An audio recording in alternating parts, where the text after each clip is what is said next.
Communist party of India के रियासती secretary के सांबा शिवराव ने कहा कि अगर टीआरएस पार्टी के साथ कोई इंतखाबी माहिदा नहीं होता है तो उनकी पार्टी आने वाले असेंबली इंतखाबात में अकेले उतरेगी। उन्होंने कहा कि टीआरएस से कोई डील ना होने की सूरत में उनकी पार्टी अगले इंतखाबात में टीआरएस की हिमायत नहीं करेगी। टीआरएस सुप्रीमो चंद्रशेखर राव ने हाल ही में ऐलान किया था कि तमाम मौजूदा एमएलएस को टिकट मिलेगा और इस पस मंजर में सीपीआई ने यह बयान जारी किया। वो मंगल को हैदराबाद में आरटीसी मुलाजिमीन यूनियन के साथ मीटिंग के दौरान बात कर रहे थे। उन्होंने तयक़ुन किया कि वो आरटीसी मुलाजिमीन के मसाइल को हल करने के लिए टीआरएस हुकूमत से बातचीत करेंगे। उन्होंने कहा कि मुलाजिमीन यूनियन ने हमेशा आरटीसी मुलाजिमीन के हकूक़ के लिए काम किया है।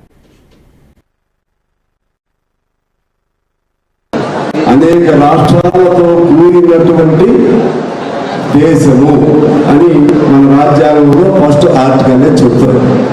అర్థం ఏంటి, ఎందుకు అలా దాన్ని ఫస్ట్ ఆర్టికల్లోనే పెట్టారంటే భారతదేశంలో వివిధ ప్రాంతాలు, వివిధ భాషలు, వివిధ సంస్కృతులు, వివిధ జాతులు, అనేక అనేక అనేక రకమైనటువంటి సువిశాలమైనటువంటి భారతదేశంలో అందరినీ ఒక్క తాటి మీద తీసుకురావాలంటే ఒకే దేశం, ఒకే జాతి, ఒకే భాష, ఒకే మతం, లేకపోతే ఒకే రకంగా పెళ్ళిళ్ళు, ఒకే రకంగా భోజనాలు చేయాలి, ఒకే రకంగా బట్టలు ధరించాలి, ఇటువంటి నడవదు.